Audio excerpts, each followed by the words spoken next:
Ladies and gentlemen, thank you so very much for tuning in. I just want to thank you so very much. I have the best late evening live stream in all of YouTube, and it's because of you.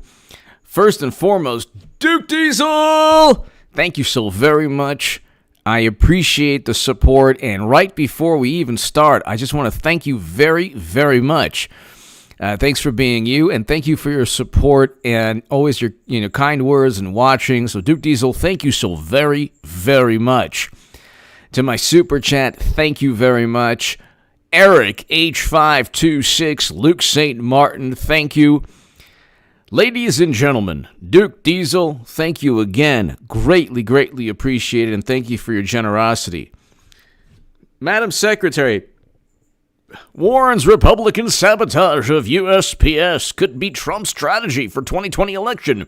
Number one, it's really hilarious too because the assumption is that because the polls show Biden up, that Biden's going to be nominee. Number one, it's going to be Hillary Clinton. I've written about that since 2017 in the Huffington Post, so share my Huffington Post article below.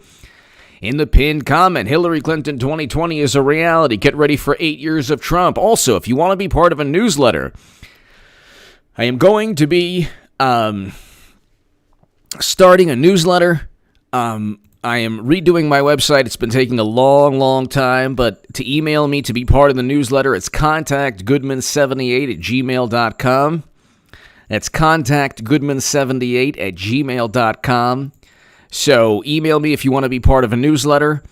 And so really quickly, I heard something. I watch every day. I watch a bunch of really great YouTubers because the ones that I think are awesome. They're just great. They help. Just like you watch this channel. I mean, there are YouTubers who watch me. I watch them, and it's really, really interesting. I watch this gentleman. He might not know who I am. He might know who I am, but I watch this gentleman all the time, and he's fantastic. His name is Tim Pool. He's going to have 1 million subs in 2 different channels, and he is actually voting for President Trump. Now, of course, he's progressive / left-leaning on a lot of things, and kind of similar in a way to where I used to be. I was on the far left for a long time. I was the biggest Bernie Sanders booster on the internet, according to the Huffington Post, and the unofficial scribe of Sanders' most hardcore voters, according to the Washington Post. That's below in the pinned comment. Those links are below. But I just listened to a segment today where he says that he's voting for President Trump. Now, there are certain caveats, but Tim Pool voting for President Trump, that's awesome. I think that's fantastic. Trump voters are on the right side of history. People will look back at this time before the Democratic Party implodes and Clinton helps, further the implosion. And they're going to say, my God almighty. Media, the Democratic Party, liberals, many progressives, left-leaning socialists, and anarchists, they were completely unhinged. They were completely drunk with the perception of political power because they actually, when you look at President Trump as the executive branch, he won despite getting set up and framed with a dossier purchased by Clinton and the DNC. Despite being set up and framed with a Mueller probe that found nothing, despite media being apoplectic, fuming, seething, hysterical, practically hysterical, fanatical, just doing everything they can to make him look bad, and we'll get to the Jonathan Swan Axios interview later on, which was completely absurd and typical of the media. But you have people who would never vote Republican. President Trump is the first Republican I've ever voted for. I used to be a lifelong Democrat, similar to Tim Pool. I'm voting for President Trump this year. Now, I became a Trump supporter. I don't think technically he's a Trump supporter, but he's voting for President Trump. So I just think that's absolutely wonderful. And I would much rather be on the side, I would much rather vote for a person that Tim Pool, and a lot of other great, really wonderful voices are voting for, then the same political paradigm, the same Democratic nominee, who will be eventually Hillary Clinton, I will have made the biggest political call of all time, but the same candidate that says, hey, you know what, never-ending counterinsurgency conflicts are just fine. Sending Americans off to never-ending counterinsurgency conflicts, erasing people, historical names from history, erasing them from history, that's fine, but definitely don't do that with President Obama and his failed intervention in Libya that actually caused human beings to be bought and sold. Definitely don't do that. So, I mean, we can go on forever. The left is complete. They cheated Bernie Sanders. Then you have Bernie Sanders who's like, no problem. It is a complete and utter debacle and catastrophe on the left. So it's just interesting, like, listening, because I thought he was going to sit it out. I didn't know who he would vote for. But I would much rather, I should put it this way. I just find it awesome that here's a person who never would have voted for President Trump were it not for the absolute incompetence and the absolute treachery of the Democratic Party. Now, for me, I actually, in many ways, enjoy Trump's personality. I would like him to be diplomatic, a little bit more diplomatic in certain situations, but I enjoy this kind of youthful honesty, or, this kind of in-your-face, this kind of genuine in-your-face response to everything. Because Democrats have done everything they possibly can to make him look bad. And anyone in Trump's situation, whether it's President Obama or Bush, especially Bush, but anyone, if they dealt with the media, the current media of today, would seem like a horrible monster. Anyone. Look at the interview from today. Oh, well, how come? This is the Jonathan Swan Axios interview. Climb BMX. H.A. Hillary admirer. Yes, climb BMX. I am there's nobody I love more than Madam Secretary than Trump. I love Trump more, and then I love Hillary Clinton. I love Trump more, but then I love Hillary Clinton because she's suffered for our sins. Climb BMX. Nobody has suffered more. She has suffered for our sins. Therefore, she deserves the nomination. And she deserves the presidency, but I'm voting for President Trump. Gosh, if Trump wasn't there, I'd vote for Hillary Clinton. Of course, I'm being facetious. Climb BMX. Thank you, as always, for your support. Climb BMX. Dr. Shannon Russell! If Hillary gets the nomination, then I have another 1,000. Oh, that's very kind of you. You don't have to do that, but very kind. Who is her VP? Dr. Russell, Shannon Russell. Thank you very much for your kindness and generosity already. Dr. Russell, I have no clue. I don't know how it's going to go down. I don't know how. It's kind of like a horse race that the mob fixes. I don't know. I don't know if I don't know which. I don't know if it's Debbie Wasserman server up in front, and you have Clinton's emails coming up, and then you have Nadler's lap band with the nose.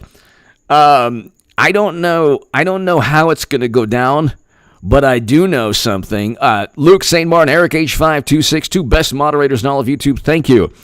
Dr. Shannon Russell, I don't know exactly how it's going down. Hillary could be the vice president, or it could be Kamala Harris, could be Val Demings, could be Karen Bass, could be Elizabeth Warren, could be, I don't know. I have no clue at this point because they're actually, the corruption is so deep that they don't even know how they're going to deceive people. And I don't have a clue, Dr. Shannon Russell. I don't have a clue. You would think they would have already found out who they wanted. So they don't want old man. They don't want Rip Van Winkle's nightmare to debate. They don't want the exhumed body the Botox and plastic surgery, the cadaver with Botox and plastic surgery to debate. Now the VP search has been postponed. So Dr. Russell, I don't know. I don't know. I don't know how it's going to go down. You know, Hillary, look, there's a chance that Madam Secretary will take the nomination after the nomination with Biden because there's this insurrection now, and God bless them. I give these people a lot of respect. There are about 400 delegates, Bernie delegates, who won't adopt the Democratic Party platform until they get Medicare for all, but they're not going to put Medicare for all in there because Bernie Sanders has joined forces with Biden. He's like, I just want to let you know that when the Messiah comes, we'll have Medicare for all. And so Biden would veto Medicare for all. I have no clue. I can only tell you, look, it could be Susan Rice. I have no clue, which would be hilarious because she's implicated in the Durham probe and she unmasked names. But they don't care about that. So we don't know. We only know that if Clinton is talking about the Postal Service being sabotaged by Trump every single day. Look, when you see Dr. Russell, everyone here, Climb, BMX, Jimbo, everyone here, Kaylee, everyone here, that dorsal fin is not Flipper. No, no, no. That's Jaws. That's Jaws. So, Abel, motive, baby report. Abel, thank you. Old school dad, man. I thought Biden was VP. I don't know how it's going to go down. So, old school dad, man, thank you.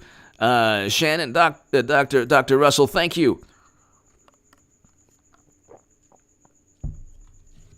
Look, Angela Goodwin. Tell me one person who's second generation leftist. That is an interesting point. Wow. Angela Goodwin. If I'm ever playing Trivial Pursuit or any type of contest, whether it's Jeopardy or Trivial Pursuit, I want Angela Goodwin on my side. I got to tell you that right now. I want Angela Goodwin on my side. If I'm playing Trivial, I'm pretty good at Trivial Pursuit anyway. But if I'm playing, I think me and Angela will beat anybody on the planet on Trivial Pursuit. But anyway, that's a good point. I think there are a number of second generation leftists, but at the same time, eventually, you're right. Either the second or the first generation becomes more conservative, at least on certain issues. But who's the VP? I don't know. All I know is that when you bring up, so Hillary Clinton warns Republican sabotage of USPS could be Trump's strategy for 2020 election. So they think the polls mean that people are going to absentee ballots. There have been articles in 2016 saying, and I read a Slate article today saying, people cheat, people can forge signatures, absentee ballots can be forged. And there could be fraud from mail-in votes. The signatures could be forged. Who picks them up? How they're tabulated, how they're counted could lead to fraud. There was a Slate article that I talked about in the upload this morning that about 2 people saw. But it did not, I didn't get a lot of people who saw that segment, but that's in a very important segment. It's actually, Slate wrote an article saying in 2016, well, Democrats are, they're going to go ahead and they're going to go ahead and do very well in-person voting. It's actually the mail-in votes that help Republicans. So generally, the absentee ballots help Republicans, but when you look for congressional contests, it's oftentimes Republicans that show up. I've read that Republicans also show up more than Democrats during presidential elections, but then just recently they're saying, well, Democrats are going to show up more. I find that hard to believe. when you have cities that are being rebuilt because of very peaceful protests. I find that very hard to believe, considering that people are afraid of the pandemic. And they've been told for 3 months, if you leave the house, you're going to combust into flames. So, I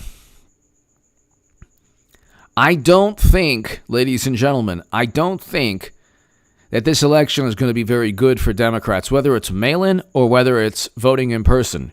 The passion, the energy, the enthusiasm, and then you have lifelong Democrats or lifelong liberals or lifelong progressives. You have people like Tim Pool, who's fantastic. He's awesome. I have a lot of respect for him. He's voting for President Trump. And you have people, a lot of people on the left, who aren't going to say who they're voting for, but they're voting for President Trump. You have a lot more Democrats who are voting for President Trump than Republicans sharing Lincoln Project nonsense, because those Republicans are the same people who voted for Bush, Cheney, and Rumsfeld. There used to be a time when liberals stood against Bush, Cheney, and Rumsfeld. Now, Trump's personality is just as bad as Bush getting us into never-ending conflict, never-ending counterinsurgency quagmires, never-ending chaos and mayhem in a whole bunch of countries. Trump's personality, his handling of the pandemic.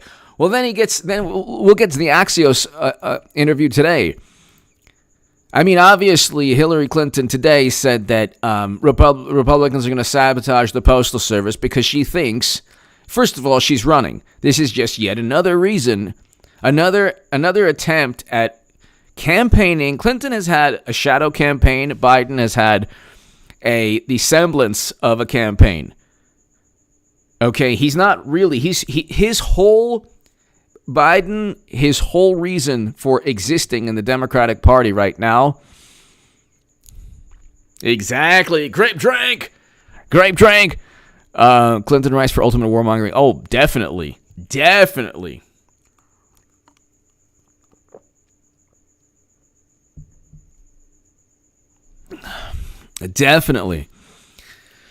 But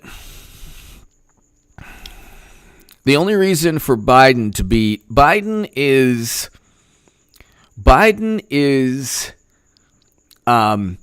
running a campaign parallel to Clinton's shadow campaign. So Clinton says Tulsi Gabbard is a Russian operative, and then Biden, debates Bernie, and then Clinton says, "Oh, I could have done a better job in the pandemic." Then Biden says, "Oh, well, you know what? If you have a problem voting for me or Trump, then you ain't."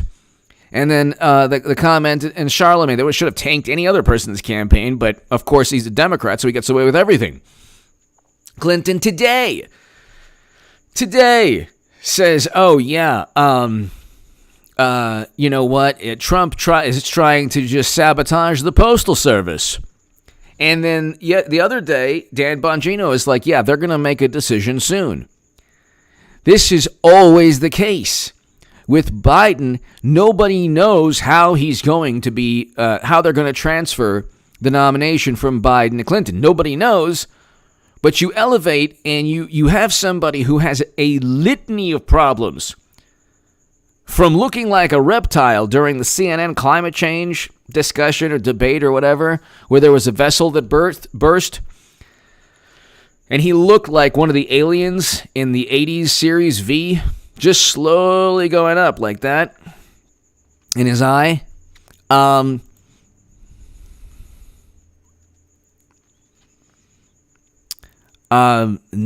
that's because Clinton is going to be nominee. It's a political machine. What do you think happened to Bernie Sanders? Of course, this is why. See, the interesting thing is, I just read a message. Oh, you're still talking about Clinton. Well, who do you think cheated Bernie in Iowa? Do you really think that there was an app that didn't work? Do you really think an app linked to Clinton Foundation officials or Clinton campaign officials? That's a fact. That's a fact. Who do you think cheated Bernie?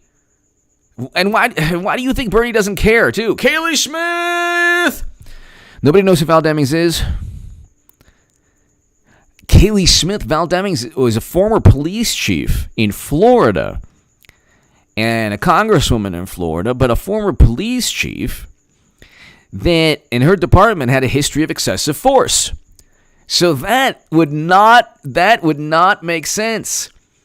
Don't you love the Democrats? They're always on the fence between, oh, we're prosecutors, we're tough, but we're compassionate. We're tough and compassionate. We're tough but compassionate. And then Clinton was smart, power, and President Obama. Yeah, the people on the left who didn't focus on Clinton will be having a rude awakening. That's why I want Clinton to run every 4 years, because they're under the absurd notion that oh my God, it's an actual political party. No, it's not. Read the DNC email. It's not a political party. Dean Diefendorf! A single percent of New York's population pays half the state's taxes, Governor Cuomo said. And they're the most mobile people on the globe. Who's John? Dean Diefendorf! A single percent of New York's population pays half the state's taxes.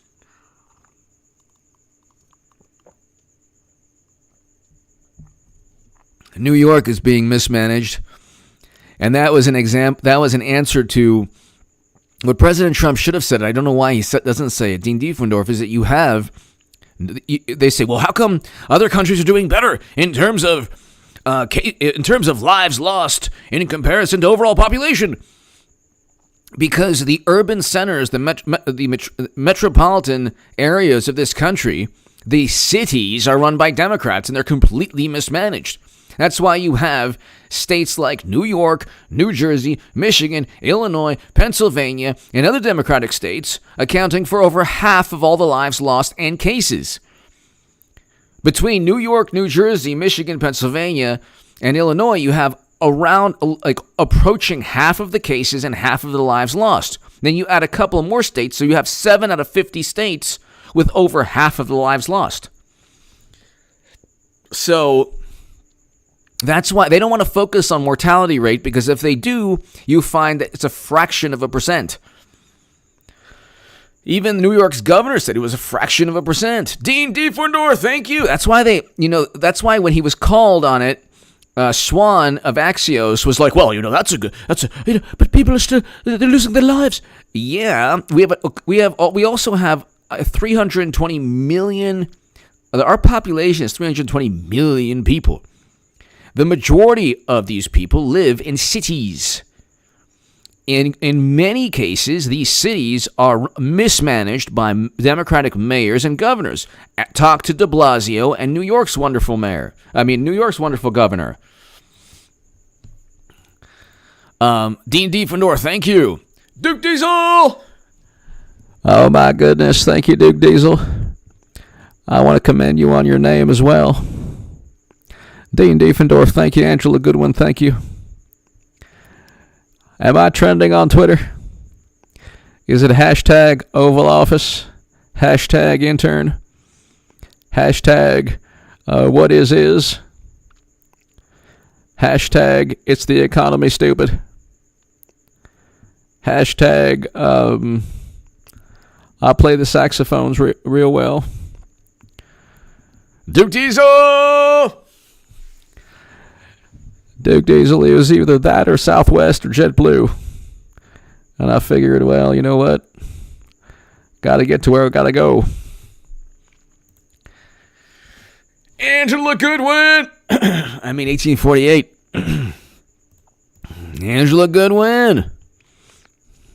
Angela Goodwin, thank you. Let me see. Let me go back to...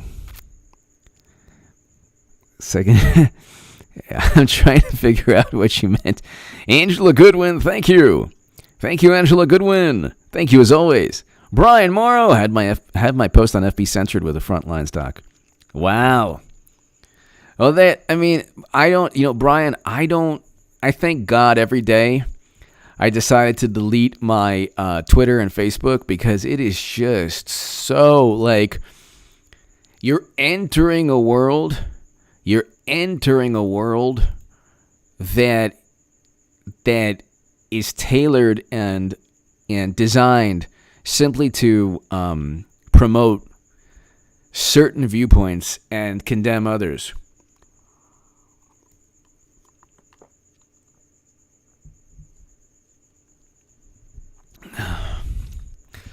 Voice of reason! Will the Democrats be able to tie up the purposefully muddled mail-in ballot election results for months so Congress can choose acting president? Voice of reason, it would, I think Congress, the House of Representatives would only choose if it was a tie in the Electoral College. So if it was a tie in the Electoral College, then that would happen. But that would have to be a tie in the Electoral College.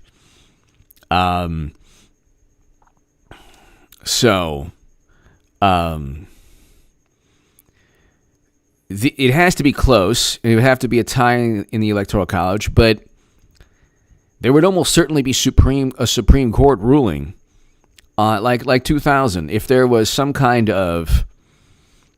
I mean, look, Democrats are going to lose. It's just a matter of how they save face. I mean, you see what they did. They don't want to focus on mortality rate. They don't want to focus on people who have recovered.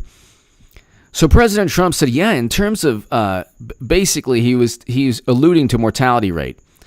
He goes, look, in terms of mortality rate, we're one of the lowest, or if not the lowest in the world, or one of the lowest in the world. Like, well, but people are losing their lives every day. Yeah. What is that? Where are they? Where in aggregate have if you look at New York and New Jersey, you have.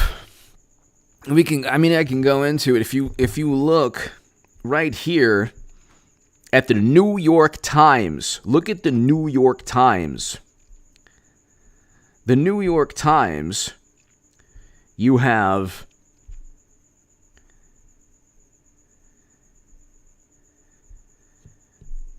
New York and New Jersey together have close to 40,000 lives lost.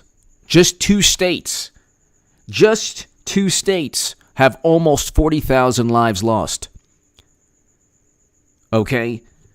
And then you add in Illinois, Pennsylvania, and Michigan. That's that's 21,000.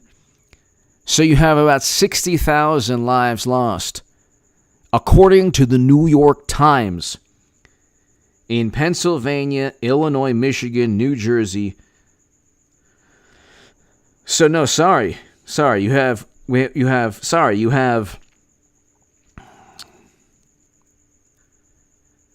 about 50. Sorry. New York and New Jersey alone. New York and New Jersey alone account for about 50,000. Yeah, I said 50,000 lives lost. So you have about 70,000 lives lost in 5 Democratic Party states. That's approaching half of all the lives lost in the entire country.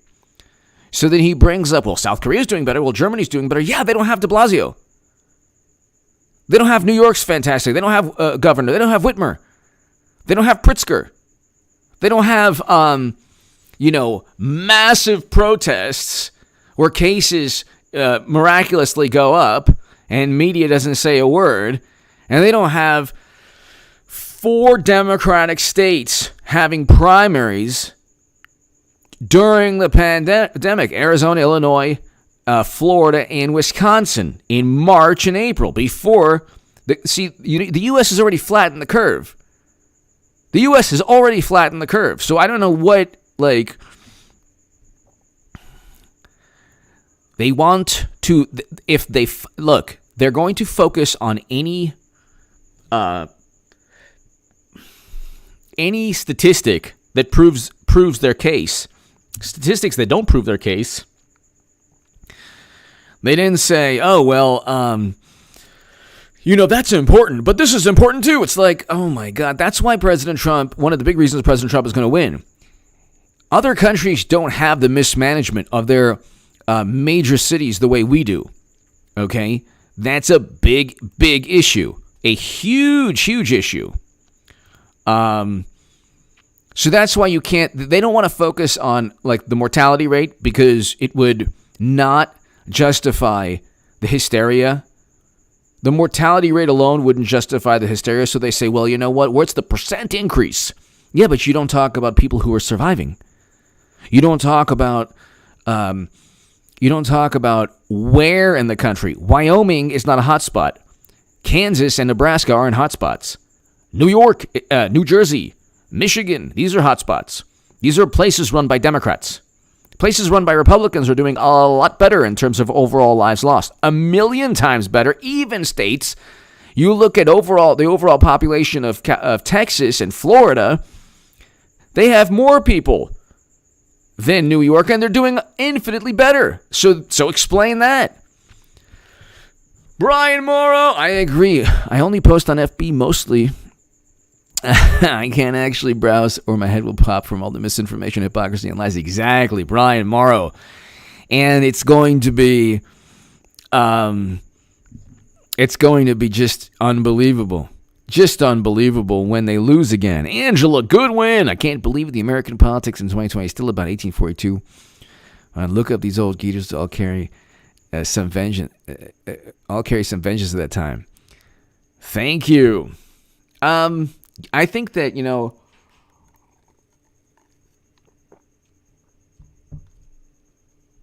we probably have the same amount of vitriol and venom and negativity, but now we have social media. So, Angela, if you had social media in 1968, you would have the silent majority would not be reflected within social media. It would be like hippies, and the left would dominate social media if that existed in 1968. But that wouldn't be indicative of what was going on politically,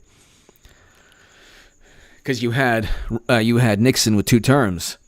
Thomas O'Connor. Thanks for 4 great years of entertainment and commentary. And if Clinton gets the ticket, I'm sending 200. And thank you, Thomas O'Connor. Thank you, Thomas O'Connor. It's like I say, Thomas, the dorsal fin, swimming towards the USS Biden. It's not Flipper, and it makes Jaws look like a little guppy. That's Madam Secretary's dorsal fin, and it's like dun dun dun dun dun. Why aren't I 50 points? Dun dun dun dun dun dun dun dun dun dun dun dun. Thomas O'Connor, thank you so very much. Thank you for your generosity. Thank you so much, Thomas O'Connor. Look, you look at the DNC spokeswoman says we are not officially nominating Joe Biden. She actually said it. Nobody believed it. Even a part of me is like, did she really mean that? Then you had Bill Clinton, who misspoke. And this was like about 7 months ago. He's like, I'm the only one not running for anything. I mean, my goodness, I spilled the beans. Like one of the few times in his life he told the truth. And they say like, oh, Trump lies. Multiply any amount of lies from Trump and like just multiply times 2, and you get half of the lies told by both Clintons. But he basically was asked, Thomas O'Connor, everybody here, he was asked during a panel with Ruth Bader Ginsburg, the notorious RBG. And he was like, oh, I'm the only one not running for anything. And then you have Clinton saying, I know who it's likely going to be. You've heard, if you watch this channel, H.A. Goodman's other channel. By the way, I have a great segment on the Jonathan Swan interview on H.A. Goodman's other channel after this, and we'll be done about an hour and a half from now, and it'll be up on that segment. But on H.A. Goodman's other channel. But you look, and he's like, oh, I'm the only one not running for anything.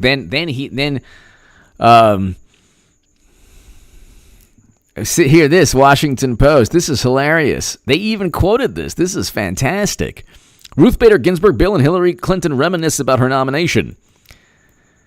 Then they actually, wow, look at that. They actually quote this. Bill goes,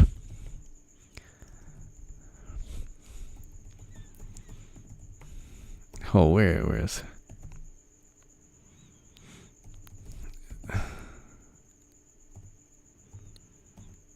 So wait, where? Okay, so did they quote this?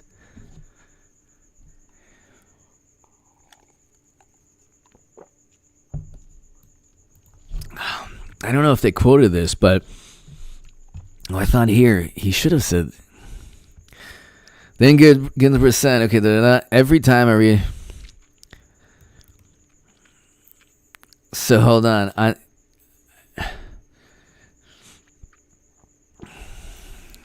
It's actually, the quote is actually within, you can listen to it, and I've done 2 segments on this, but you can listen, and it's actually like I'm the only one not running. Take sides because she might still run for something someday. Then Ginsburg told, okay, so that's hilarious. Is this a comment? Because the actual quote, it's like you look it up. It's like impossible to. Okay, so basically the Washington Post has it. It might be actually in the comments. Of course, it's on the Google search, but it's not in the actual link, which is hilarious. But he says, I'm the only one not running for anything. Another slip of the tongue. Then you have Clinton in the Deal Book Conference saying, oh, yeah, I know who's likely going to be nominee. That's why I'll support the person. Then you have Clinton in that conference with Kara Swisher,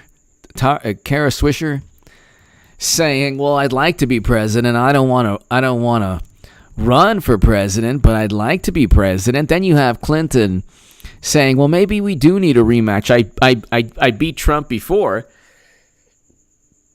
So it's really hilarious. Hillary Clinton said, I'd like to be president, but no desire to run.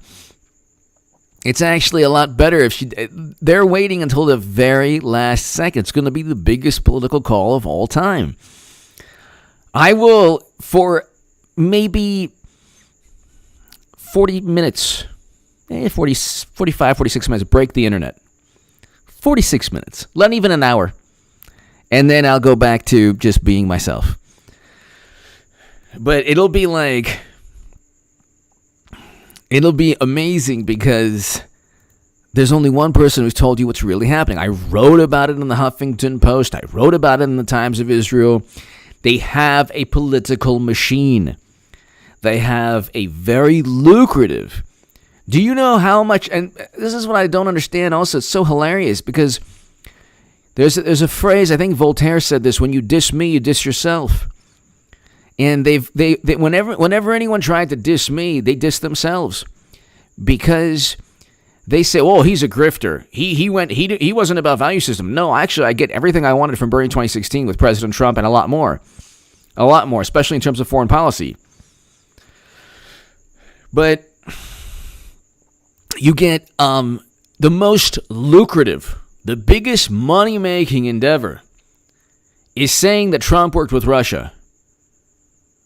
The biggest money-making endeavor is saying that Trump worked with Russia, that Trump is a horrendous person. Reverend Fry, hello. And that Trump is just, he withheld military assistance to... These are like the most absurd, pathetic allegations.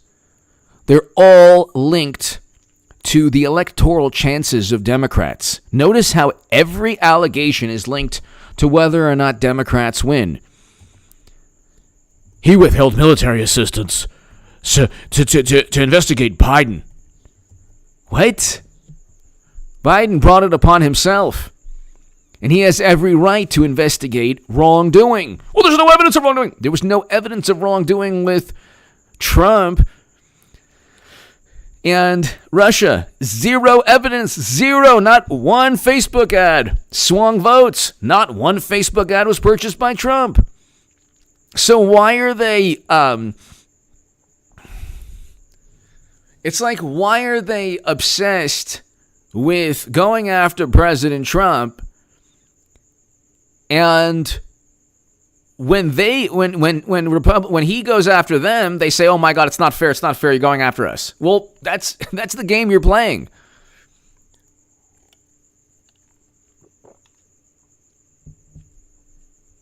Trump started off, by the way, saying, "Hey, you know what?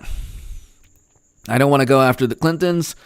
Everything's cool. Let me just have a normal presidency." Then they went after him and set him up with a Steele dossier because they think they have the media.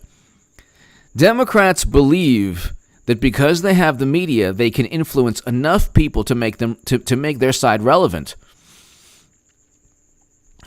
I am obsessed in a way with the Democratic Party's, with Madam Secretary's influence within the Democratic Party, but soon everyone will be just as obsessed as me.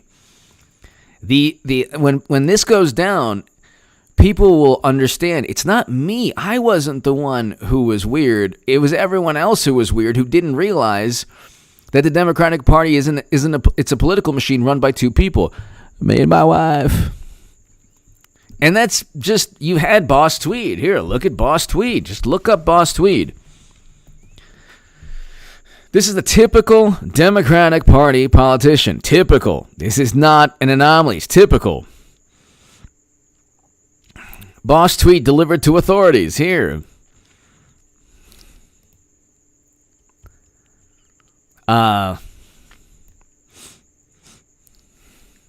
The prison escape of former Representative William Boss Tweed. This is actually in the House of Representatives. History.house.gov. On this date, this is December 4th, 1875. On this date, former Congressman William M. Tweed of New York escaped from prison in New York City. So, okay, typical Democratic politician. There you go. With an assignment on the Committee on Invalid Pensions, Tweed served one lackluster term as a representative from a Bronx-based district in the 33rd Congress, voting in favor of the Kansas-Nebraska Act. He then devoted himself to New York politics, holding numerous offices, including a stint in the state Senate and on the New York City Board of Supervisors. Boss Tweed acquired most of his power in the 1860s and 1870s by running Tammany Hall, the New York organization that controlled Democratic nominations. In 1874, he was found guilty of embezzling millions of dollars from state and city government contracts to line his pockets and those of his supporters. This is not a typical Democrat. Just the other day, you had a judge of elections stuffing ballots for Democrats getting convicted in Philadelphia, Pennsylvania. No wonder Democrats are projecting like this is, Pennsylvania's going to come down to the wire. Yeah, you already, because you're basically saying you're going to try to cheat as best you can. And hopefully it comes down to the wire. Sentenced to 12 years imprisonment, Tweed was incarcerated at the Blackwell Island prison. By prison standards, he maintained the lavish lifestyle to which he has become accustomed to as the city's most powerful political figure, resting on a springboard mattress and adorning his cell with velvet sofa and library books. Tweed's sentence was subsequently reduced. Is this not a Democrat? Freed after 1 year, he was immediately rearrested to face civil charges. During the second incarceration at Ludlow Jail, while on a supervised visit to the home of a family member, Tweed escaped.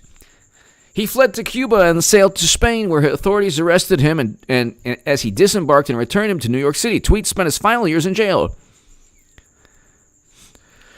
And then he wrote, My imprisonment will have a moral effect. Okay. So tell me this is a Democratic politician that just got caught. The Golden Moo-Moo! Say it. The Golden Moo-Moo! Brutus DM, hello. The Golden Moo-Moo! Love it. Love it. I love it. And Madam Secretary today, I fear, this is just today. This is to help Biden. Not. This is to help Biden because she's a team player. Not. She said this today to help Democrats because they're just, Trump is a menace. Not. I fear Republican sabotage of the USPS, including slowing mail delivery as a Trump strategy to make voting by mail more difficult this fall. Request your ballot and return them as early as you can.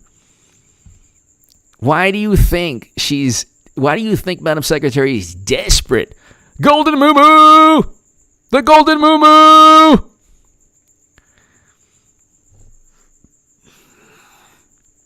Why do you think every 2 seconds it's, he's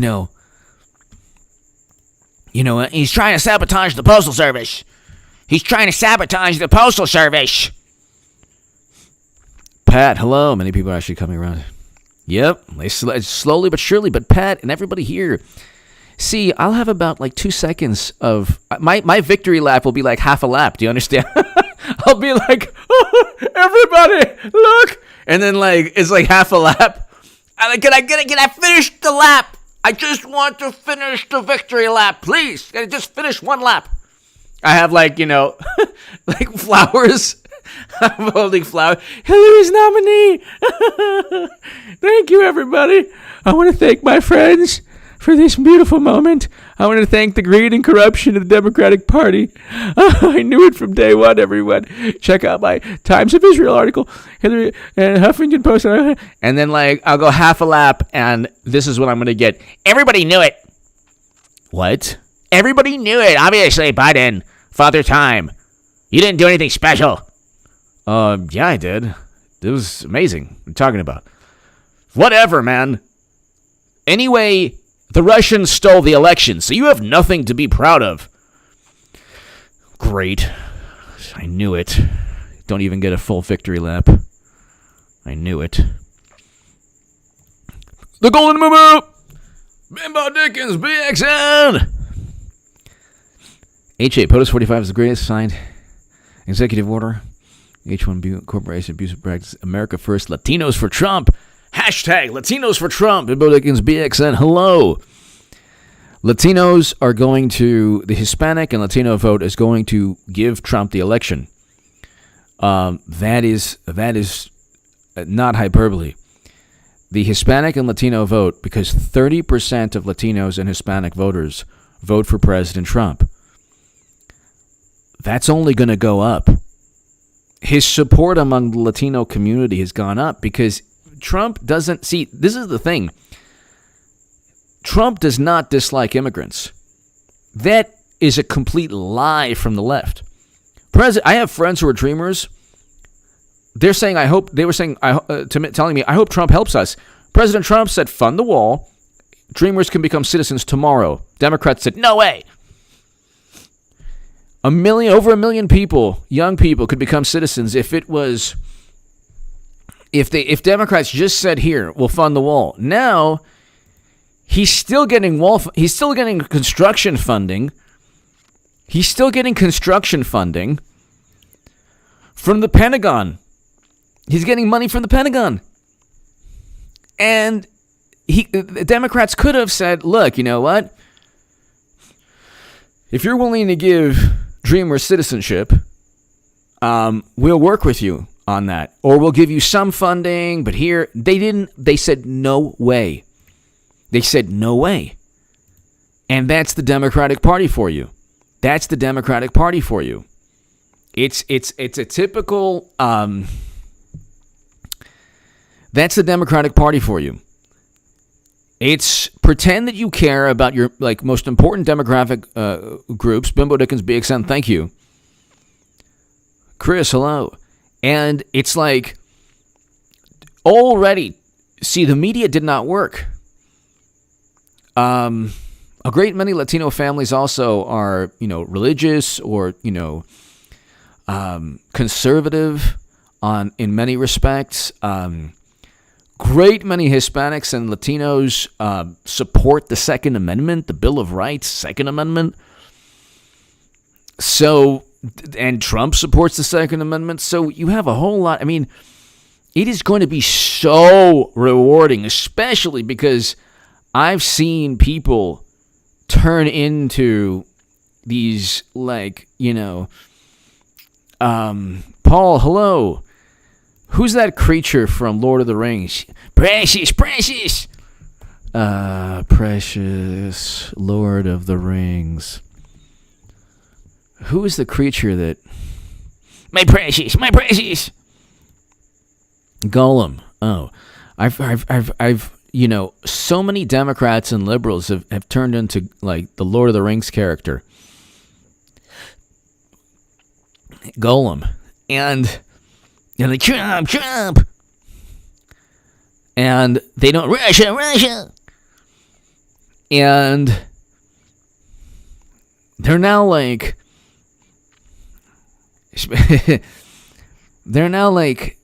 they are consumed. They become consumed. They become consumed with just the most bizarre, like today, for example, you have a journalist who is just desperately trying to make Trump look bad. They say that President Obama or Bush or other presidents were more presidential. If they had to deal with these types of journalists with edited, like Twitter made a huge deal. Oh, Trump shared something that was edited. All they're doing now is sharing edited videos of that discussion or that back and forth.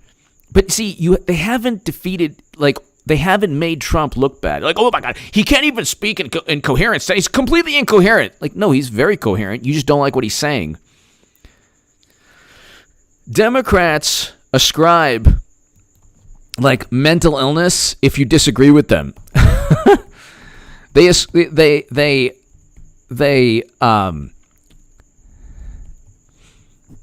go ahead and attribute, a disorder solely upon you disagreeing with them. So they're such narcissists that because they're okay, this is why I disagree with anyone respectfully. I disagree with anyone who would say, oh, well, Trump's personality is, it's just horrendous. You put any human being, whether it's a president, a congressman, congresswoman, a teacher, anyone on, like, walking down the sidewalk, you put them with Jonathan Swan at Axios. Now, if, like, I would completely, I would have asked, well, wait a second, the New York's governor, put people in old age homes who were infected. Do you think that led to a sizable increase in lives lost? I mean, I'd ask simple questions like, why is it that New York, New Jersey, and about 3 or 4 other Democratic-run states account for almost half of the lives lost? Why is that? We have 50 states. So you can't go ahead and you can't say that, well, as a percentage of the population, our population is spread out, and you have a majority of you have the centers with the greatest population, urban and metropolitan areas of the country with the greatest, with the worst, the most cases, the most lives lost are run by Democrats. Okay, Wyoming has a tiny, tiny fraction of the lives lost. Kansas, Nebraska, Montana, even Texas and Florida. You compare the lives lost in Texas and Florida have more people than New York. So when you say, what about Germany? What about, South Korea? Well, they don't have de Blasio. They don't have Whitmer. They don't have Pritzker. They don't have all these Democratic mayors and governors. What do you want? If you think that if New York was the Democrats running New York ran those countries, you think they would do as well? No.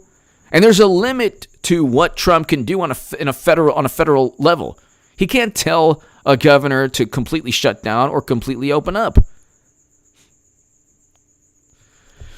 So, I mean, they don't focus on mortality rate. They find other statistics, and they're the epitome of what Mark Twain was talking about regarding statistics.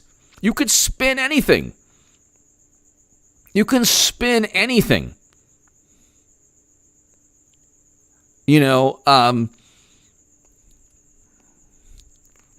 it's like saying, oh, I'm 5 foot tall, and I grew to 6 feet, and my God, the percentage increase, and you focus on the percentage increase of your of growth and height, and you say, okay, I'm going to play in the NBA now because this is an amazing percentage increase. It's like, no, that's not really going to. You're not really going to do that well unless you're an amazing guard. But like you could do that with other things also. But the thing is, like, they focus on percentage increases because they can't focus on aggregate numbers, because aggregate numbers don't prove their case, and they can't focus on geographic. They can't focus on where the cases and the lives lost are worst, are worse. The cases, according to the New York Times, and the lives lost are the worst in Democratic-run cities and states. This is a fact. You can go look at the New York Times. It's a fact. Okay, but see, they tried desperately, and they did it again. I have no clue. Why did Trump do an interview with Axios? Like, I don't understand. Who told him to do this? Who told him to do this?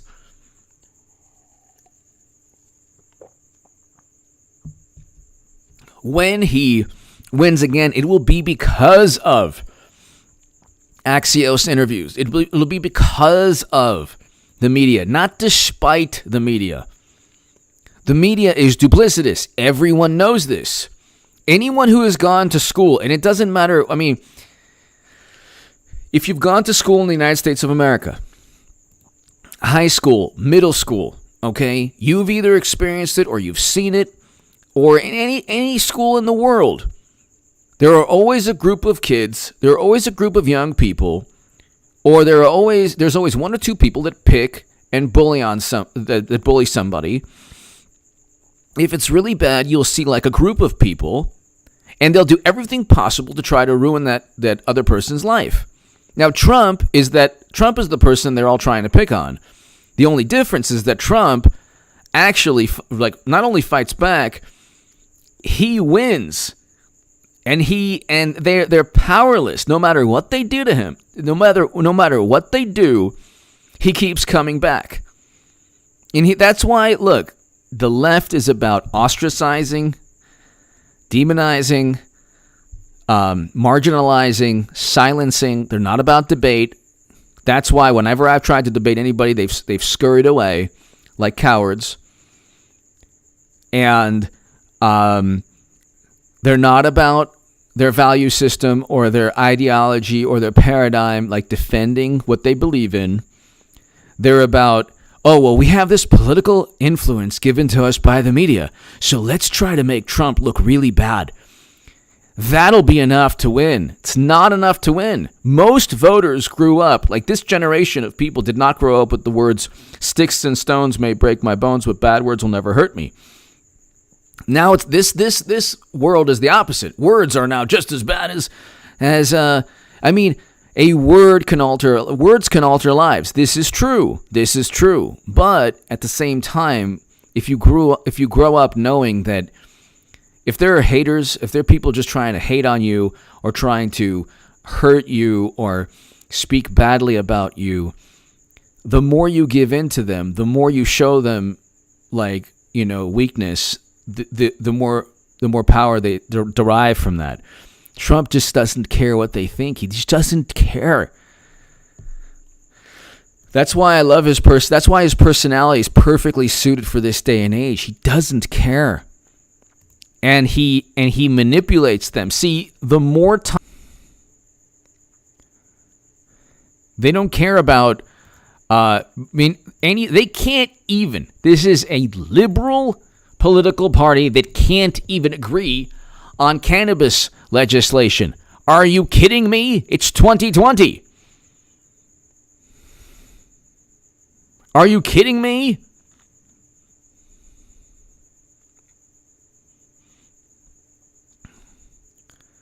So you have a situation where it's like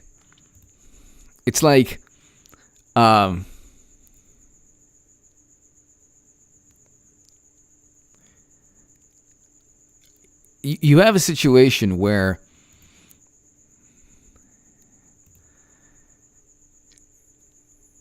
it is a complete charade. The whole thing's a complete and utter charade. It's a complete and utter charade.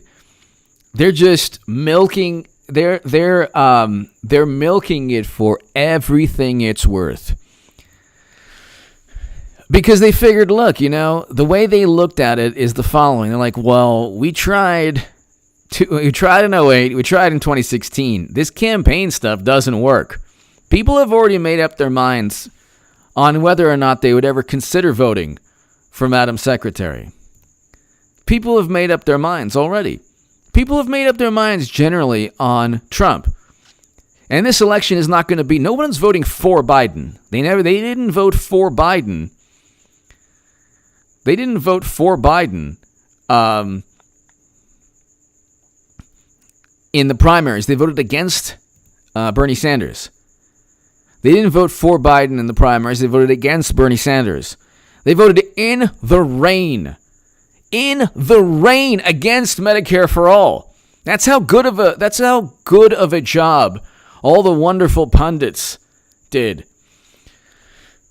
Democrats voted against Medicare for all. They had a choice: Medicare for all or Affordable Care Act or whatever, like what's going on now.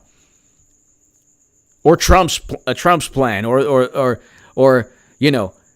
the status quo. They had a choice. You had 4 years. You had AOC. You had all the pundits. You have all the political action committees, and they milked Medicare for. You talk about a grift. I mean, this is millions upon millions of dollars of a grift, millions upon millions. And at the end of the day, they got nothing. Because Biden was like, nah, I'm not going to do it. Can I smell Medicare for all? I don't like the way it smells. Nah, no more. No Medicare for all. And then you get like this, Angela Goodwin. And I have one more pun. Biden practically Golem, and the rest are golems who worship with him. That's interesting. Biden has the charisma. He has the charisma of a golem, that's for sure. Angela Goodwin, thank you. Angela Goodwin, thank you. But think about that for a second. Think about how devoid the Democratic Party is. How pathetic. How utterly pathetic the left is when it comes to trying to communicate a policy that they claim will save lives. You get like these tweets, these messages. Can I just have health care? It's like, apparently Biden says no. Can I just have the health care? Well, Biden said no. So now what are you going to do? There's the Green Party. You can vote Green Party. They actually want your platform. Why don't you do that? No. That's one step to H.A. Batman. No. Why don't you build the Green Party and then basically tell Democrats, unless you adopt exactly what we want, we will vote green. This way, you don't vote against your principles because you're on the left. So you can't be a Trump supporter. I mean, you can't have American soldiers being brought home from never-ending counterinsurgency conflicts that President Obama continued from Bush, Cheney, and Rumsfeld. So why don't you vote Green Party? Why don't you vote Green Party? Because you can't, because it's not fashionable, and the Russians and Putin want you to vote green. General D, hello. So you can't vote Green Party because you don't have the guts, or you just don't want to be ostracized by your own side. So then you come out with these messages like,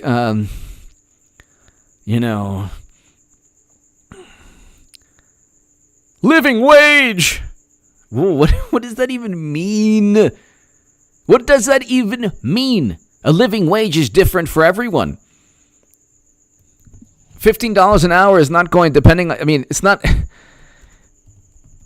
that is not a living wage for most people. Or depending on, like if you have a family, a certain number of people, it's not, depending on where you live, it's not going to be a comfortable, or I should say it's different for, everyone has a different living wage.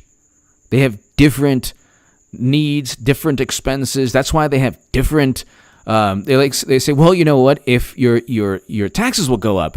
Oh, but you don't have to pay your premiums. But not everyone has the same premium, genius. So Medicare for All is a great idea if it's feasible.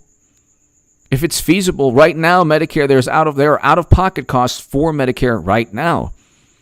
There are like $6,000 to $7,000 out of pocket you have to pay for Medicare. Out of pocket. It's not free. So, and then you had record low unemployment, and they were still talking about a living wage, but you had record low unemployment. And people haven't forgotten that. That's one reason why President Trump's going to win. Alex! What's the most important thing I missed in the last hour? Let's see. My Bill Clinton imitation was actually working. Let's see. What was the most important thing? Probably my wife running again for president. Let's see. She said that the Postal Service, that the Republicans were going to try to sabotage the Postal Service because Trumpy was going to try to steal the election. That's one of the things. But Alex, thank you. Alex, thank you very, very much. Gosh, it goes by so fast. These live streams go by so fast. They're actually pretty awesome. Thank you, Alex. Thank you very, very much, Alex. Thank you, as always, for watching. Thank you. Thank you, Alex. Jimbo! I thought Greens were communists, cloaked in environmental. Yeah, the Green Party is like everything on the left. You could just, if you wanted a political party, it's the Green Party. Because Democrats are not really they're not a progressive political party. They're slightly to the left of Republicans. That's why everything I've ever said has been vindicated. You have Democrats retweeting the Lincoln Project. The average Republican president would cut taxes and pick the same Supreme Court judges. So it's so funny, too. The only thing they're retweeting is a difference in personality. And the difference also, the primary difference, that Trump is not an interventionist. So, my point was, you have people on the left who devote their lives on social media, and their pundits who devote their entire platform to progressive policies. But the Democrats don't want any. They have zero progressive policies in their platform. Zero. That's why there's this little insurrection now. That's why they might wait until after the convention. I think it's going to be at the convention, but whatever. Eventually, I will have made the biggest political prediction of all time. Clinton will be nominee. I don't know when, but she'll be the nominee. But if you're on the left, if you're this progressive, I don't know what that word even means. I used to think of myself as one, but even when I saw articles saying, "Oh, Hillary Clinton's a progressive," it's like, well, I don't even know what it means. What does it even mean? But the Green Party is like everything that Democrats can't get and will never get from Democrats. I mean, everything that left-leaning people will never get from Democrats, the Green Party will give them, but they don't want to. This is the thing. Their lives are devoted to worshiping the Democratic Party. So they can't. The left talks a big game, but at the end of the day, they don't want to deviate because they'll lose friends, they'll lose family members, they'll be ostracized on social media. So at the end of the day, they'll be like, "Oh, really? Oh my God, these Democrats are so horrible," and then they'll vote Democrat no matter what. So, Jimbo Dickens BXN.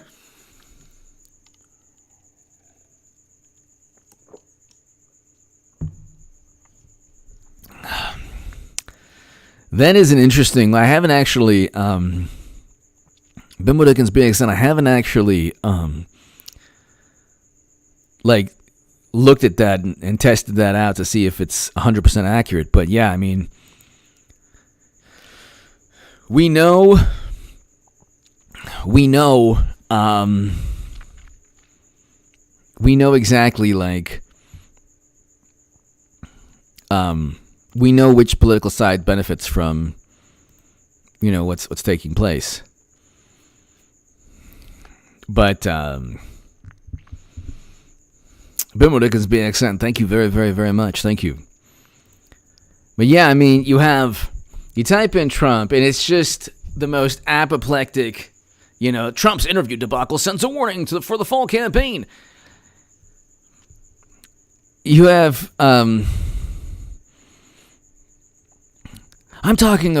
you're talking about lives lost as a proportion of cases. Yeah, that's linked to mortality rate. That would be linked to mortality rate, and the cases are generally a lot more than the confirmed cases. So the mortality rate plummets.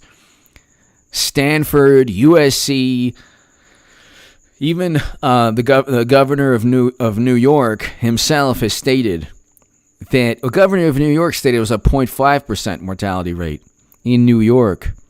So, and there have been studies done a lot less than that. So I'm talking about lives lost as a proportion of population. Why would you focus on that when you have 50 states and you have a certain number of states run by Democrats that account for a small number of states run by Democrats that account for most of the lives lost in cases? Much worse than South Korea, Germany. Yeah, they don't have de Blasio. They don't have Whitmer. They don't have New York's fantastic governor. You can't do that, Trump. Swan, why can't I do that? You can't do that because it doesn't account for the way in which major cities are run by Democrats. That's why you can't do that. But I don't know why President Trump doesn't go there. I don't know. You have this petulant journalists, so petulant. Oh my God, they're so petulant. Oh, you're talking about lives lost as a proportion of cases. Yeah, that's generally what you would look at. We have 320 million people, and most of them live in cities run by Democrats. So it's not, you can't, if those Democratic politicians were running cities in Germany and South Korea, they'd be doing worse as well.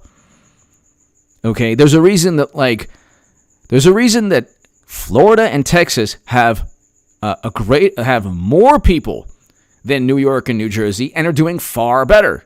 Because there's a whole bunch of reasons, but Democrats have completely mismanaged all of this. But see, he doesn't call out the individual states. So, General D, I can claim to have the first and only blue Democrat MAGA hat. Nice. It says "Make America Grovel Again." Because if they win, that's what will happen. Exactly. Exactly. General D, thank you.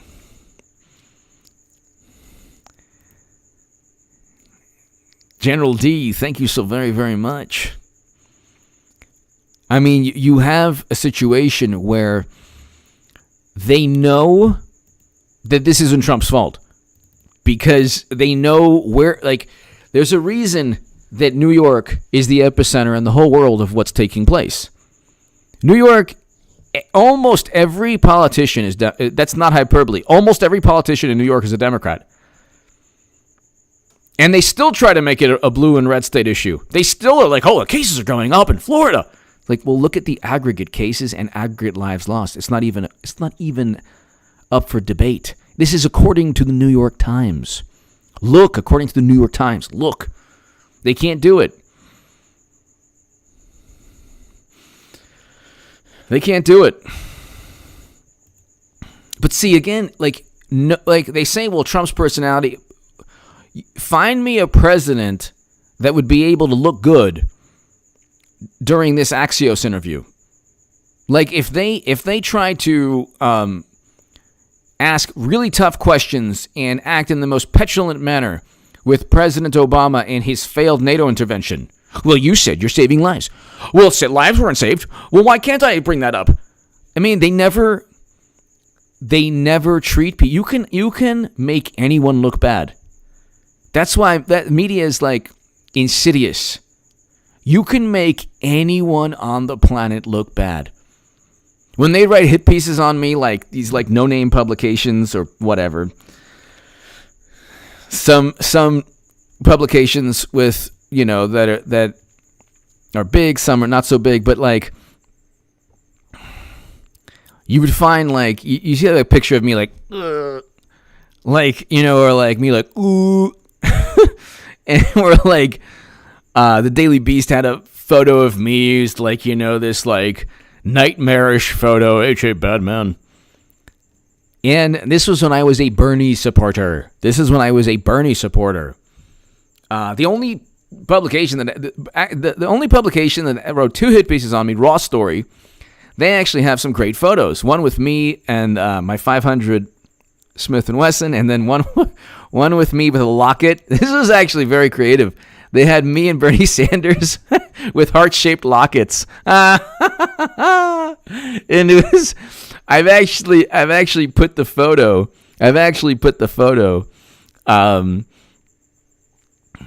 up on segments. Pretty awesome. But I mean, it's like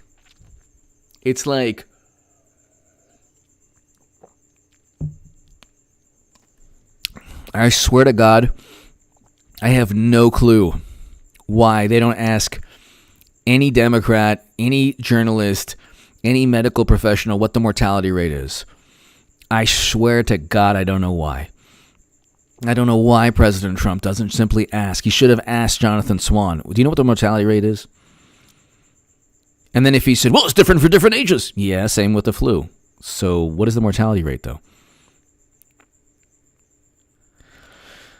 What's the mortality rate also, depending on state? You'll probably see Democratic-run states doing a lot worse.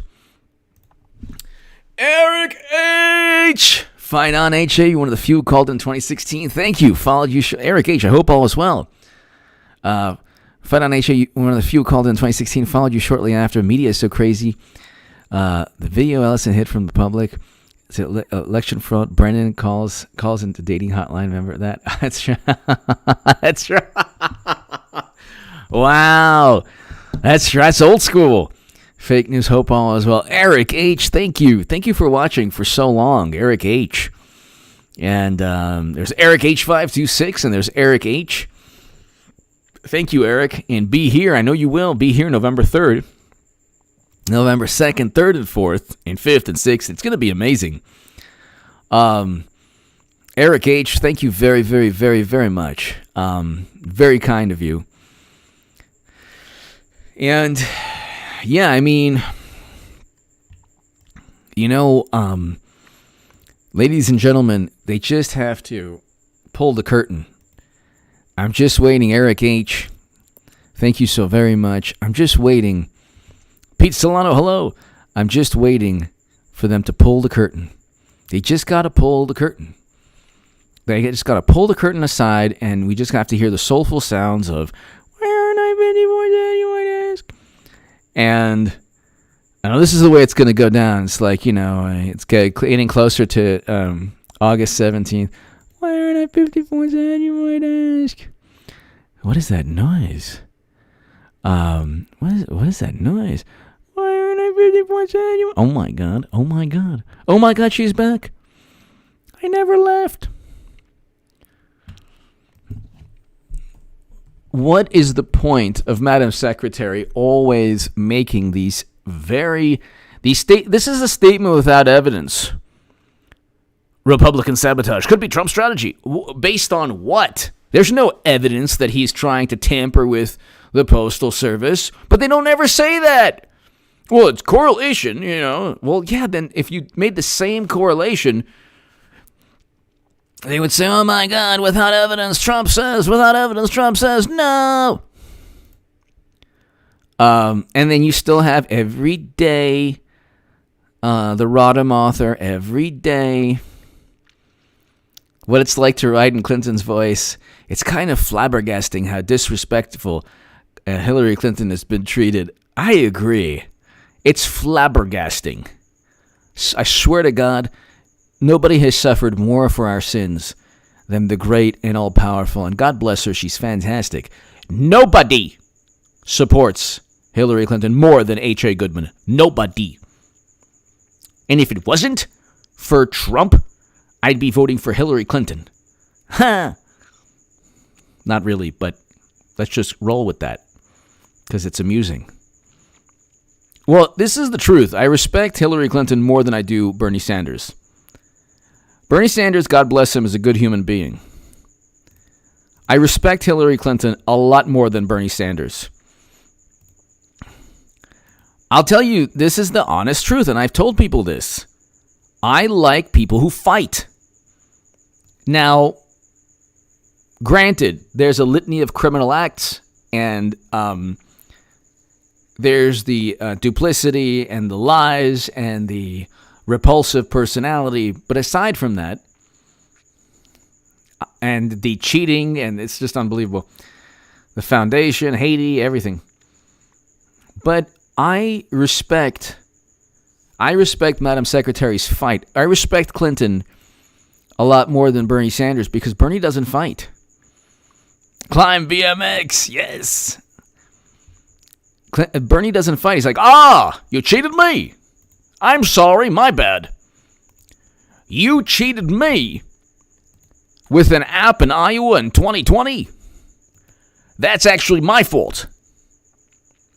What? Bernie, what are you talking about? No, it's my fault. I had the popular vote in Iowa and New Hampshire and Nevada. Yeah, how is that your fault?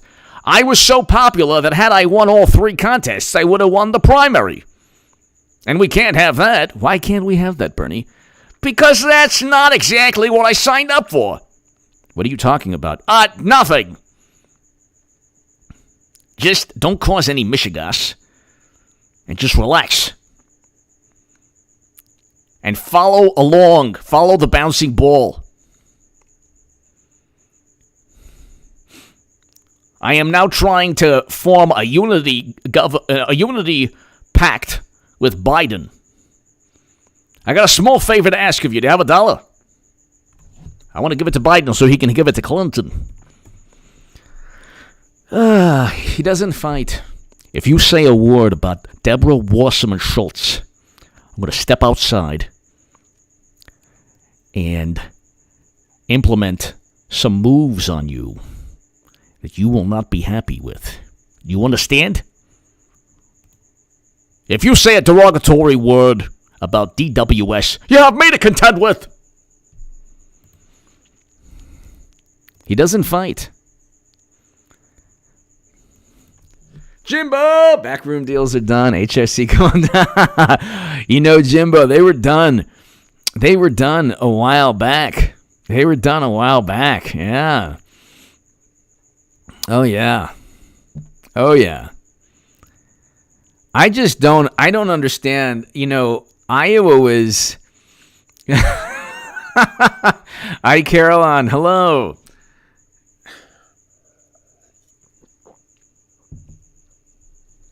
Deborah Wasserman, I long for your touch. Oh, how I've thought of you for the past 4 years. Oh, you've been such a strong and beautiful presence. And how they did you wrong, the Russians and the Putins. Oh, but this is the best part. Russia, if you're listening, I don't want your help. You can help Trump, but not me. Don't you love this? I mean, this is so absurd.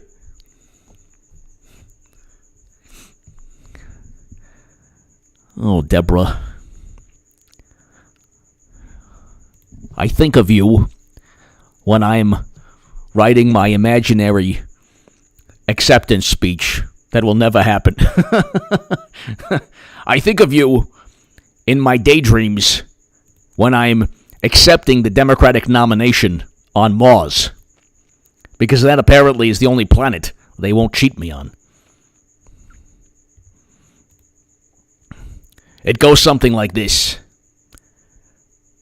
Fellow Democrats, thank you for allowing me to win without cheating me with an app in Iowa and the DNC emails that were published by Putin, the rootin' tootin' Putin.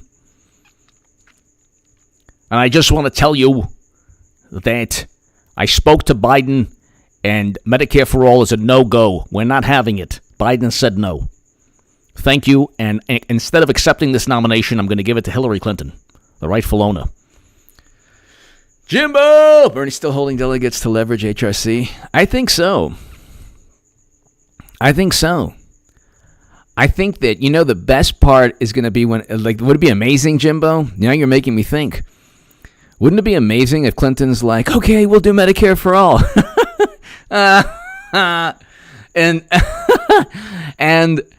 And then everyone's like, you say, vote for Medicare for all because Clinton said it'll happen. Eric H., thank you again. Eric H., thank you. Let's see, what's going on with the delegates? Let's see here. There's a little insurrection. A mini insurrection. And it's like, it's really interesting that they're doing this now. What if Hillary had never married Bill? Oh my goodness. I think that she would have already designed a rocket ship to go all the way around the Milky Way without me. I mean, the real ball and chain is me. I've been so stifling. Let's see. DNC delegates, Medicare for all. Over 700 delegates come together in solidarity to show the fight for Medicare for all is far from over. Yes. This is interesting.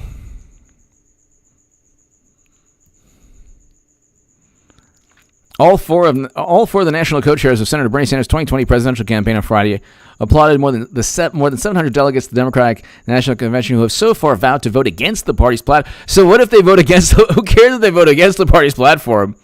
If it doesn't, I think that once Biden gives it to Clinton, or Clinton gets it, and there are enough. I believe there are enough delegates plus the super delegates to just give her the nomination. And they could, do away with anything they don't want.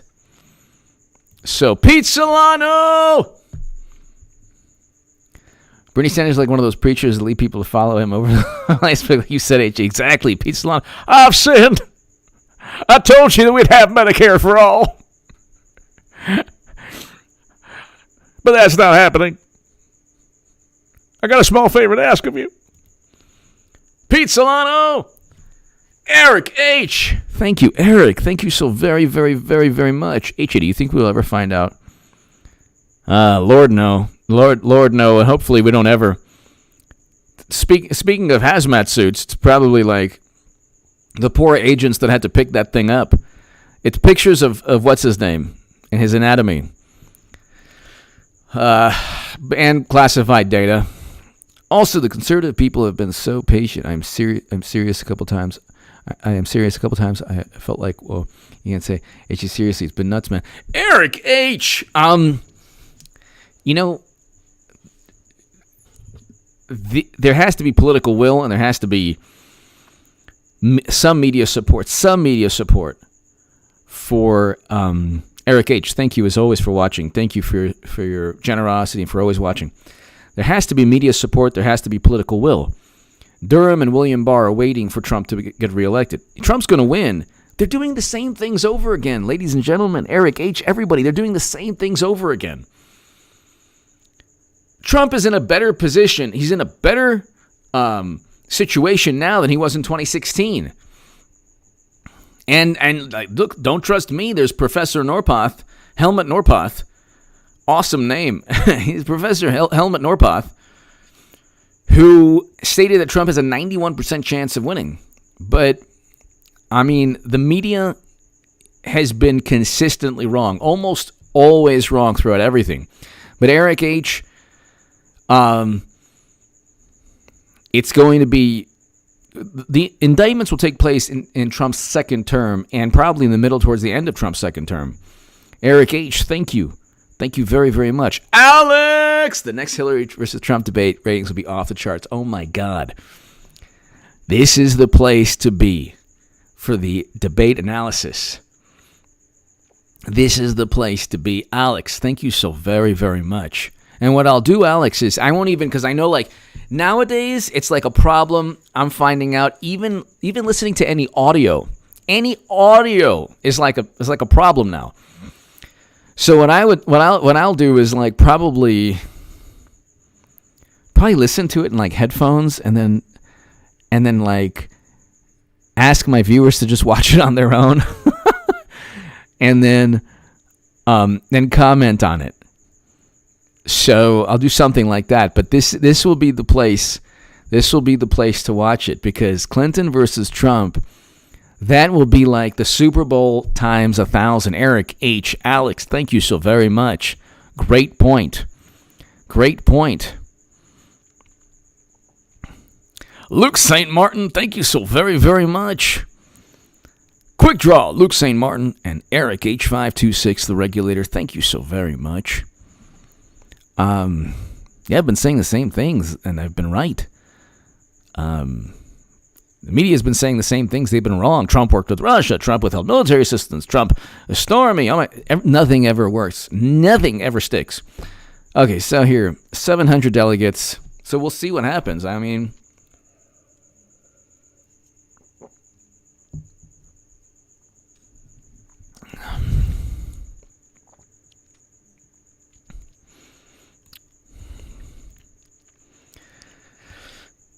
Bernie Sanders delegates mount convention rebellion. So you have 700 delegates. Look, that's one way for Clinton to come in and say, "Look, you know what? I'll support Medicare for all." And Biden could be like, "Hey, smell? How does it smell? No, I don't support it." And then they'll be like, "Oh, okay, Clinton, yay." That would be Madam Secretary. Any staff that's listening, if they're even smart enough to listen to me, which they're not.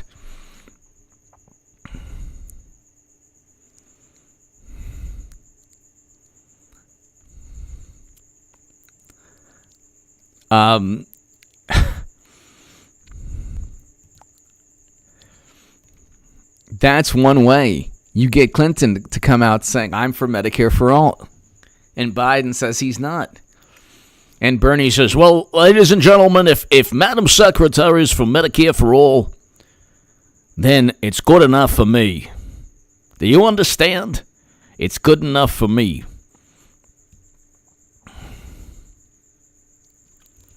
So, Hillary Clinton warns Republican sabotage of USPS could be Trump's strategy for 2020 election. Ladies and gentlemen, they're waiting for... Hey, Kanye West files to be on presidential ballot in Wisconsin. Wow. The rapper-producer has now filed paperwork in 7 states in his quest. Wow. Look at that. Look at that. That's going to take votes away from Democrats.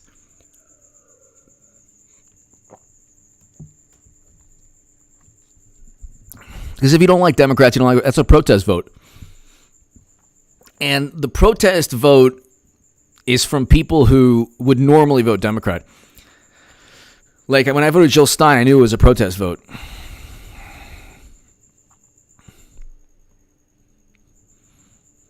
So,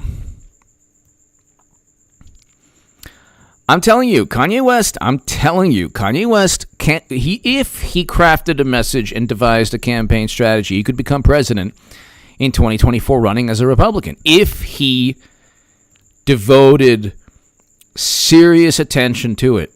I'm telling you. Because you know who the Republicans have after President Trump goes 8 years? Marco Rubio. No. Marco Rubio has less charisma than Biden. And Biden has less charisma than watching paint dry. In fact, paint watches Biden dry. That's how bad Biden is. But Marco Rubio has zero charisma. Jeff Flake actually has more charisma than Biden, which says a lot, which is an insult. Mitt Romney has more charisma than Jeff Flake. Mitt Romney doesn't even have as much charisma as Al Gore. Al Gore, a robot, an AI robot, has more personality than Al Gore. So, then Ted Cruz, too much. I don't trust his foreign policy.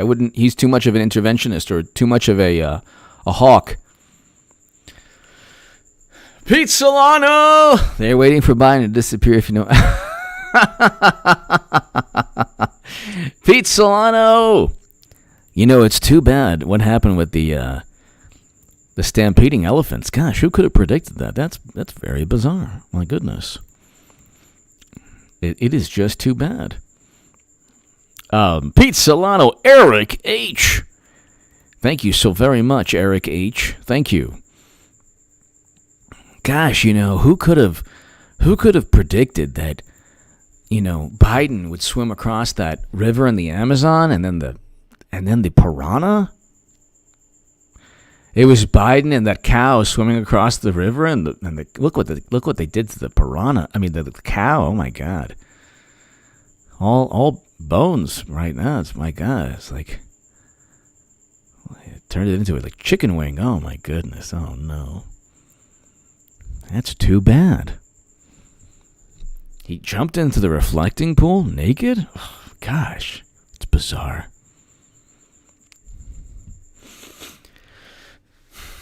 It's the centennial of the 19th Amendment. I'm waiting, ladies and gentlemen. You know, send me articles on it's contactgoodman78@gmail.com on them talking about the centennial of the 19th Amendment, because it's happening. And also, mainly, if you want to be part of a newsletter, it's contactgoodman78@gmail.com. But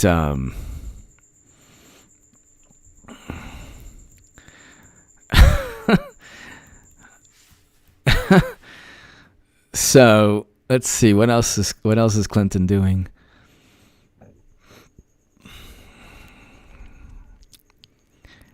The perfect guide to beating Donald Trump. This is only they would publish books. So Clinton, Paul Begala is a huge supporter of Hillary Clinton. Huge former Clinton Clinton advisor. This is such an obvious charade. They were never going. This is so. I love the feigned concern from the Axios journalist. Oh my God, people are perishing every day. Oh, but Trump. We have 320 million Americans. We're the third most populous country in the world. The feigned concern is like unbelievable. It's just unbelievable. My God Almighty, it's unbelievable. It's no wonder that Hollywood is basically an extension of the Democratic Party.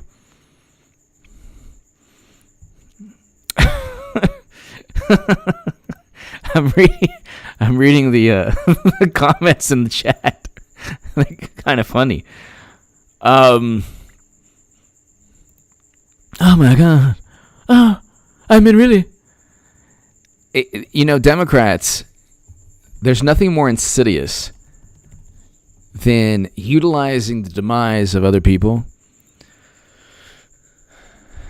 as a political benefit. And that's all they do. And people, the interesting thing, this is why polls, we are too fractured as a society in terms of our interests and in terms of how we view the media, because there isn't just, people don't really care about the media message because they realize that Trump is being treated unfairly. Even Democrats, that they know that the media is after Trump. They think it's great. They say things like, "Oh, unfair, huh, Trumpy?" They think that it's actually good because it cuts him down to size, because his ego is lives within their hearts and souls. So they relish media going after Trump. They relish it, but see, it's not objective. The media has never been this apoplectic, never been this biased, never been this hysterical. So, ladies and gentlemen, check out and subscribe to H.A. Goodman's other channel right now. I have a great segment on the Jonathan Swan failed public relations stunt, which basically actually helped President Trump in a roundabout way. They're trying to say, "Oh my God, is it?" It's like, well, Eric H. Helmut Norpoth, 90%. Yeah, I'll give it to you. Best name of all time. His name, I might name it kid. Exactly. Helmut, let's go. It's time for school, Helmut. Eric H. It's Helmut Norpoth. He's awesome. Helmut Norpoth is an American political scientist and professor of political science at Stony Brook University. Trump has a 91% chance of winning second term, Professor Model predicts.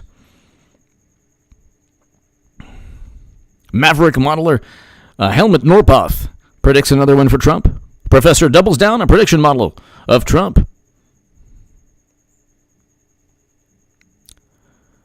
I'm Helmut Goodman. Eric H., thank you. Thank you very much, Eric H., thank you. Reverend Fry, hello. So who is Milton? Hello. Luke St. Martin, Eric H526. You're both amazing moderators. Eric H., thank you so very, very much for your generosity, Eric. Thank you. And ladies and gentlemen, God bless you.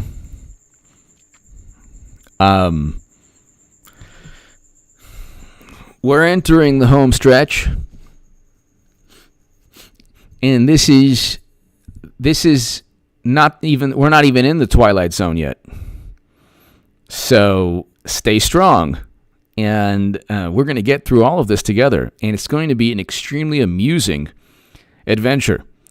And just be here every evening at 9 p.m. Pacific, around that time. And we'll do 2 hours of a live stream. And I have my uploads on this channel. I have my uploads on H.A. Goodman's other channel. And I'll have a third channel. We'll find out what I'm doing with that. And I'm finishing up my website. You'll be part of a newsletter. It's contactgoodman78@gmail.com.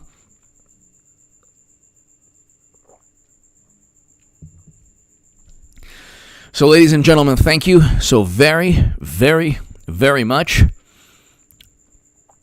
And God bless you. Subscribe to H.A. Goodman's other channel right now. I have a segment on the failed publicity stunt, the Axios interview, in a couple of minutes. Check in about 15 minutes. It'll be up. H.A. Goodman's other channel. That's below in the pinned comment. People, have a great evening. Thank you so very, very much. God bless you all. I'll see you tomorrow, everyone.